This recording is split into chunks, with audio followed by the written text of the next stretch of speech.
Envie de fraîcheur durant l'été? Les amis, le nouveau partenaire de la chaîne, Oli, propose des thés glacés et boissons énergisantes. Vous avez 5 € de réduction sur la première commande avec le code LEXCITY5 et 10% sur les suivantes grâce au code LEXCITY. Lien dispo en description.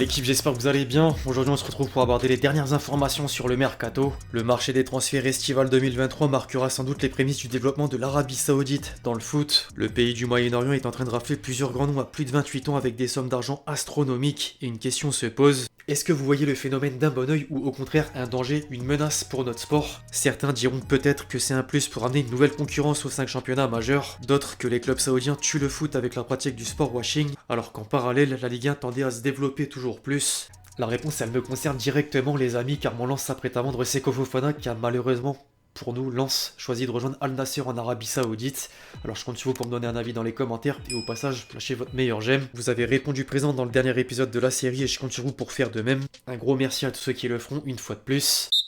On entre dans le vif du sujet avec le Paris Saint-Germain qui arrive dans une semaine charnière sur le mercato estival. La passation de pouvoir entre Galtier et Luis Enrique est proche. L'entraîneur français va voir son contrat rompu et récupérer 6 millions d'euros d'indemnité avant que l'ancien sélectionneur de l'Espagne prenne sa place pour lancer les premières grandes manœuvres. Le club de la capitale devrait d'ailleurs officialiser quelques recrues dans la foulée, dont Skriniar, Ugarte, Asensio ou encore Cherendor en tant qu'agent libre. La direction parisienne avance également sur d'autres pistes comme Kangin Lee et Lucas Hernandez. Le défenseur pourrait devenir un atout de taille au sein du secteur défensif malgré des doutes sur son état physique et la rancœur de certains supporters parisiens pour l'amour qu'a porté le joueur de 27 ans à l'OM par le passé. C'est le président du collectif Ultra Paris qui l'a dit.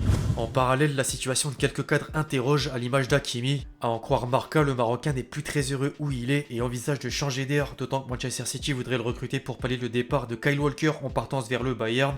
D'un autre côté, le cas Mbappé provoquerait des tensions en coulisses. Nasser Al-Khelaifi voudrait toujours convaincre le champion du monde 2018 de prolonger son bail, sauf que l'émir en a marre et préférait une vente immédiate pour éviter le risque de le perdre gratuitement un an plus tard.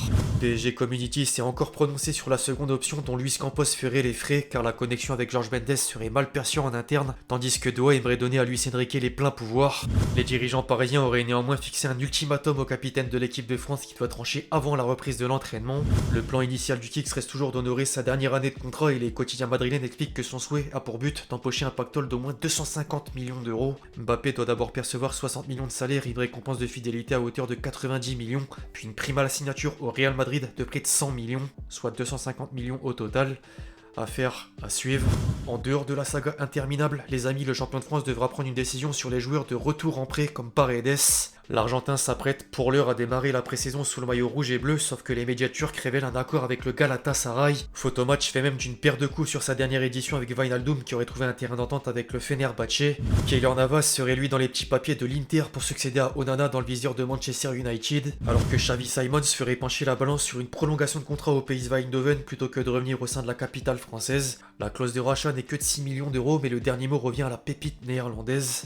Chez le dauphin du PSG, la menace de perdre un élément majeur de l'effectif est sur le point de s'appliquer à 2 mois de la fermeture du marché des transferts. Mon Lens aurait entamé des discussions avec un club saoudien pour Captain Seko qui a donné son feu vert après une proposition de contrat XXL. Fofana pourrait rejoindre Ronaldo à Al Nassr contre un montant de 40 millions d'euros. Et le club du bassin minier a confirmé à France Bleu l'ouverture des négociations entre chaque partie. Je cite, il y a des échanges entre Al Nassr et Seko Fofana d'un côté et de l'autre entre Seko Fofana et le Racing. Ils s'inscrivent dans la plus grande transparence, un respect mutuel et dans l'intérêt de toutes les parties prenantes. Fin de citation. En plus de la volonté d'Openda de quitter le navire, un troisième cadre en la personne de Danso attise la convoitise. L'Autrichien était dans le viseur de Naples avant que la piste ne refroidisse, mais Leipzig a fait de lui un plan B en cas d'échec dans le dossier Loukeba. La saison historique des 100 et or annonçait la couleur dans le sens des départs. Or, le Racing travaille également pour garder une équipe compétitive en Ligue des Champions. Les Artésiens ont officialisé la venue libre de Spearings en provenance de Toulouse. La direction lensoise cible d'autres profils pour renforcer l'entrejeu comme Habib Diarra, même si le rachat de Strasbourg rebat les cartes. Andy Diouf, qui serait peu emballé par le projet à côté des sollicitations allemandes malgré un accord entre les deux clubs. Ou encore Timoué Bakayoko. L'international tricolore arrive en fin de contrat et Franck Hez le connaît très bien pour l'avoir côtoyé à la formation rennaise. Le salaire du joueur de 28 ans pourrait néanmoins poser problème à l'image de Denis Zakaria. La presse italienne indique que le milieu de la Juventus serait à l'étude en vue d'un prêt pour faire baisser la note. Quant à la défense, les dirigeants lensois gardent un œil sur un autre agent libre du nom de Yerry Mina. Le Colombien passé par le Barça est quand même plus proche de Fulham alors que la cible prioritaire de Lens reste Halidou Seydou qui pourrait suivre les traces d'Abdoul Samed. Sa valeur marchande est estimée à 5 millions d'euros. À Marseille, la quête de renfort au sein de l'effectif peut s'accélérer suite à la nomination de Marcelino pour succéder à Igor Tudor. L'OM s'est entendu avec Kondogbia sur un contrat à long terme et les contacts s'intensifient avec l'Atlético pour mener à une opération qui devrait avoisiner les 7 millions d'euros. En parallèle, le plus gros des chantiers concerne évidemment le secteur défensif. Le réseau de Longoria recherche 3 latéraux et quelques pistes sont dans les tuyaux comme Anthony Robinson. La direction marseillaise serait également en discussion avec un latéral gauche libre bien connu du championnat de France. Dans l'autre sens, l'Arabie Saoudite pourrait jouer un mauvais tour aux supporters marseillais concernant Alexis Sanchez. Le Chilien a reçu une offre salariale qui correspond à ses exigences, même s'il n'a pas encore écarté des temps de son bail sur la canebière. Du côté de Lyon, John Textor tente d'attirer un compatriote. L'équipe rapportait le week-end dernier que le propriétaire américain fonce sur Pulisic malgré la concurrence. L'AC Milan a une longueur d'avance car le joueur de 24 ans serait accompagné par Loftus-Cheek pour permettre à Chelsea de réaliser une double vente. Affaire à suivre. Au rayon des départs, ensuite, Lorient veut négocier le transfert de Romain Fèvre et se dit prêt à faire un effort financier pour acheter les 3 dernières années de contrat du milieu de terrain. Le voisin breton passe à l'attaque pour Ludovic Blas. Rennes a formulé une première offre supérieure à 10 millions d'euros pour recruter le Nantais. Alors le Stade Rennais est en passe de faire une bonne pioche. En parallèle, Lille est proche de perdre un élément de son secteur offensif. Le LOSC a trouvé un accord avec la Juventus pour le transfert de Timothy Weah contre un chèque de 12 millions d'euros, bonus inclus. En parlant de la Juve, les amis, le club italien a bouclé la prolongation de bail de Rabiot qui va poursuivre l'aventure à Turin encore un an. Chez le champion d'Italie, le début du mercato estival est plutôt calme, même si Rudy Garcia a fait une demande. Naples veut un certain Maxime Lopez pour renforcer l'entrejeu. Il y a en revanche plus de mouvements du côté de l'Inter. Le finaliste de la Ligue des Champions s'apprête à signer Marcus Thuram en tant qu'agent libre. Les Nerazzurri sont également sur le coup Azpilicueta qui n'attend plus que l'accord pour résilier son contrat avec les Blues.